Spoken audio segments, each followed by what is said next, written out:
দেশে আসলে কি হইতেছে কিছুই বুঝিনি।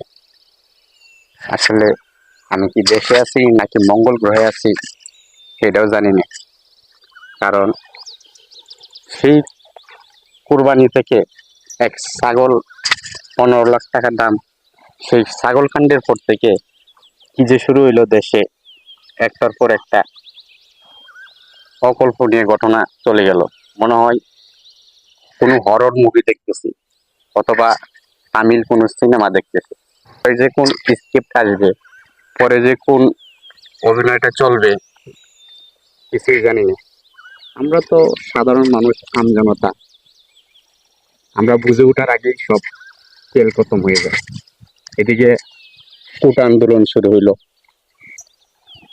তো ভালো আমরা হইছি হইতে থাক। ওমা, এরপরে দেখি এটা তো শুধু কোটা আন্দোলন না, এ তো দেখা যায় সরকার পতনের আন্দোলন।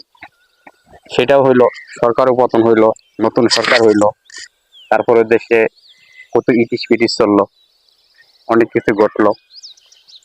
এরপরে এরে নিষিদ্ধ করো, তারে নিষিদ্ধ করো, এরে ইসরায়েলি ট্যাগ দাও, তারে এই করো সেই করো, মব জাস্টিস করো, ধরো মারো, এভাবে চলতে চলতে আজকে এমন এক পর্যায়ে আসছি।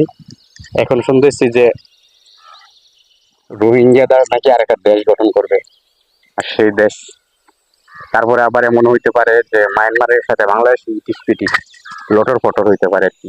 এই যে ইন্ডিয়া পাকিস্তান এখন যেটা শুরু করছে, তো ঠিক আছে প্রিয় বাঙালিরা, ইটিস পিটিসের জন্য প্রস্তুত হও, যুদ্ধের জন্য প্রস্তুত হও।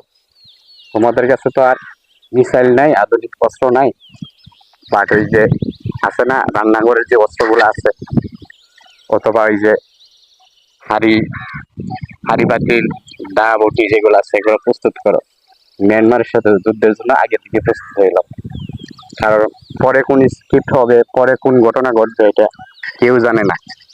আর আমরা তো আম জনতা, আমরা শুধু চিনি আম, আম কেমনে খাইতে হয়, আর কিছু চিনি না। এটাই বাস্তব, হ্যাঁ, এটাই সত্য।